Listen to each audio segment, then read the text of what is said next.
The night was cold, and the rain poured down in heavy sheets, drumming against the pavement like an endless, sorrowful song.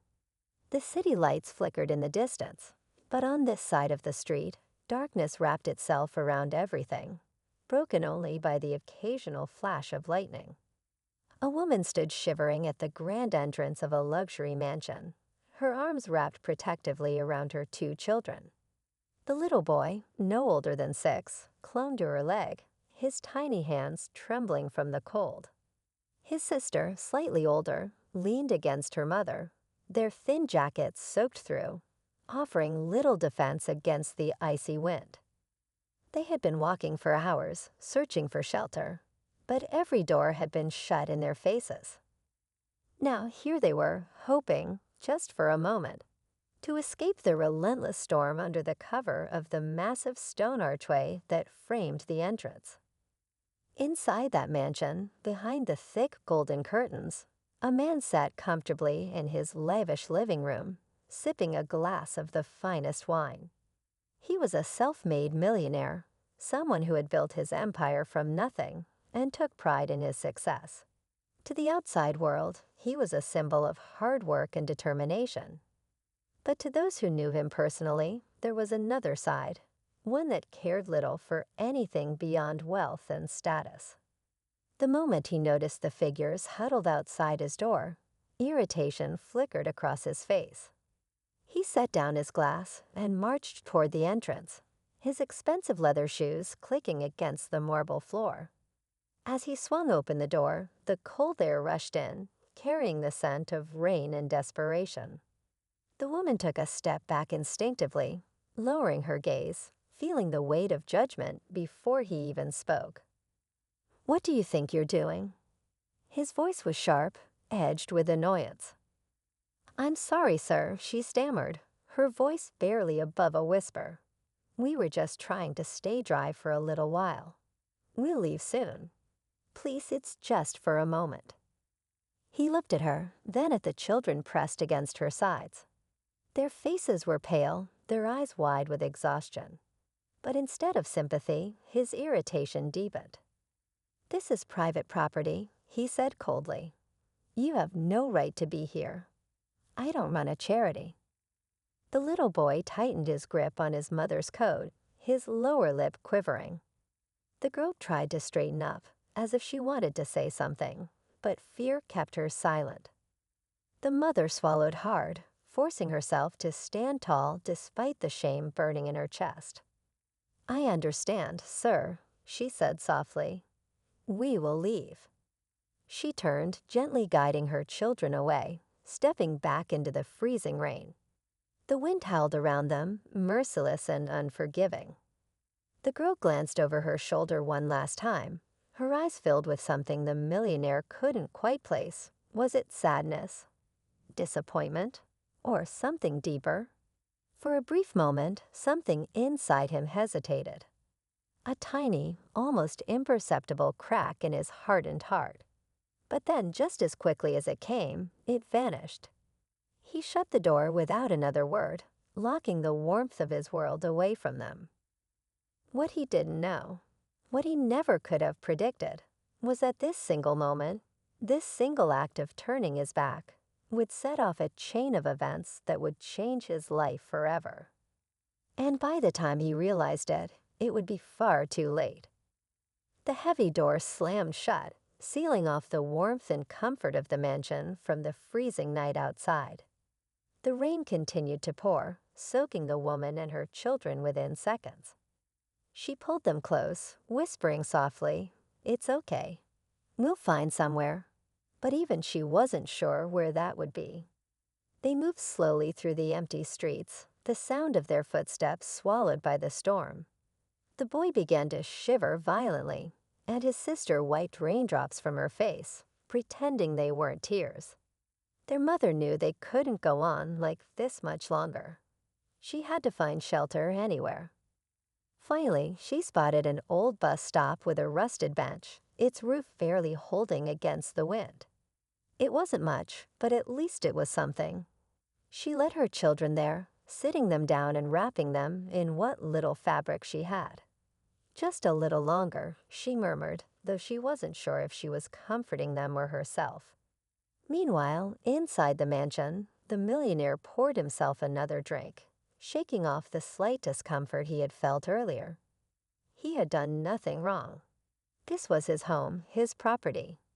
He had worked hard for this life, and he wasn't about to let strangers trespass and take advantage of his success. But as he sat back in his leather chair, something gnawed at him. The image of the mother's tired eyes, the children's small, helpless figures, it wouldn't leave his mind. He tried to brush it off. He had seen people like them before, always looking for a handout, always expecting others to solve their problems. Life was tough for everyone. He had struggled too, hadn't he? He turned on the TV, hoping to distract himself. A news report flickered across the screen, talking about the increasing number of families falling into hardship. He scoffed and changed the channel, but the feeling remained. He stood up, pacing the room, trying to shake off the thought. Finally, he convinced himself he had done the right thing. Outside, the mother held her children close, listening to their slow, exhausted breathing. Her body ached, her mind clouded with worry. She had once lived a life not too different from the man who had turned them away. Before tragedy struck, she had a home, a husband, a sense of security. But everything changed when her husband fell ill. The medical bills drained their savings, and when he passed, she was left with nothing. She tried everything, took on odd jobs, sought help wherever she could, but the weight of survival was relentless. She looked at her children and felt an unbearable ache. They didn't deserve this. They deserved warmth, a home, a future. She wiped her daughter's wet hair from her face and kissed her forehead. "I promise," she whispered, "we'll be okay." Hours passed, and the storm finally began to ease. The streets were empty except for a few passing cars, their headlights sweeping across the bus stop. The mother tried to stay awake, but exhaustion pulled at her. Just as she was drifting off, a pair of headlights slowed down and stopped in front of them. She tensed, shielding her children. The car door opened, and a man stepped out, his silhouette barely visible under the dim streetlight. It wasn't the millionaire. It was someone else, an older gentleman, dressed in simple but neat clothes. "I saw you earlier," he said gently. "I was on my way home when I noticed you walking in the rain. I wanted to stop, but the traffic wouldn't let me. When I came back, I couldn't find you. I've been driving around for an hour looking for you." The mother looked at him warily, unsure if she should trust him. He seemed to sense her hesitation. "I don't mean to frighten you," he said softly.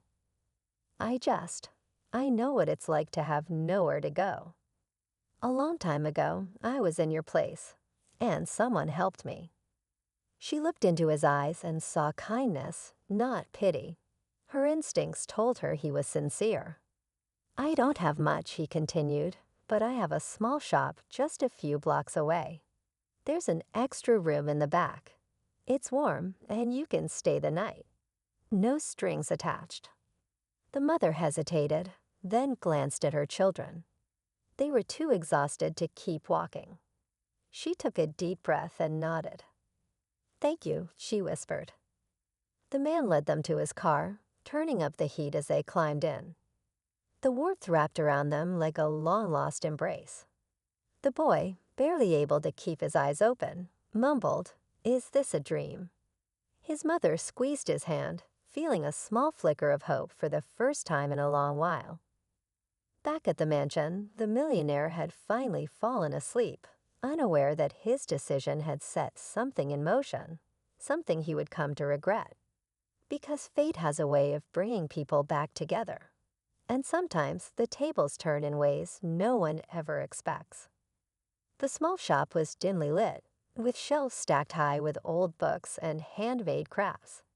The scent of wood and warm tea filled the air, creating a sense of comfort that the woman and her children had not felt in a long time. The kind man, whose name was Mr. Harris, led them to the back room. It was simple, a worn-out couch, a small table, and a pile of blankets in the corner. But to them, it felt like a palace. The mother helped her children settle in, tucking them under the blankets as they quickly drifted into sleep. She sat beside them, unable to hold back the quiet tears that spilled from her eyes. Not tears of sadness, but relief. For the first time in what felt like forever, she didn't have to keep walking. She didn't have to keep searching. Someone had seen her, really seen her, and offered help without expecting anything in return. As the days passed, Mr. Harris allowed them to stay while the mother searched for work. He taught the children small tasks around the shop, letting them feel useful and giving them a sense of belonging. Slowly, the woman started to rebuild her life. She found a job at a nearby cafe, saved whatever she could, and held on to the hope that better days were ahead. Meanwhile, the millionaire carried on with his life as usual, completely unaware of what had become of the family he had turned away. But fate has a way of bringing back the moments we try to forget. One evening, he attended a prestigious charity gala, an event where the wealthy gathered to display their generosity, donating large sums to causes they barely understood. It was more about reputation than kindness. As he sipped his drink and listened to speeches about philanthropy, he barely paid attention until one particular guest speaker took the stage. A woman, poised and strong, stepped forward. Her presence commanded the room, but it wasn't her elegance that caught his attention. It was her eyes. Something about them felt familiar. She began speaking about hardship, about what it meant to truly struggle. About the night she had stood outside a mansion with her 2 children, desperate for shelter, only to be turned away. The room fell silent. The millionaire's breath caught in his throat. He knew. She didn't mention his name, but she didn't need to. The weight of her words crashed over him like a wave. She continued, speaking of the kindness of a stranger, of how one man's small act of generosity had changed everything. How that chance had allowed her to build a new life. She was no longer the helpless widow in the rain. She was now the owner of a growing business, one that helped struggling families find their footing. When she finished, the room erupted into applause. The millionaire sat frozen in his seat, shame creeping through him like a slow-burning fire. After the event, he found himself standing outside, lost in thought. He had spent his life chasing wealth, believing success meant having more than others. But what good was all his money if it had made him blind to basic human kindness? As he turned to leave, he spotted her in the crowd. Their eyes met, and for the first time, he saw not just the woman from that night, but a person who had endured, survived, and risen above circumstances that would have broken most. She didn't look at him with anger. She didn't need to. The past had already spoken for itself. Instead, she gave him a small nod, an acknowledgement not of forgiveness, but of understanding. And as he walked away, he knew he would never forget that night again. Because sometimes it's not the riches we gather that define us, but the moments we choose to turn away or step forward.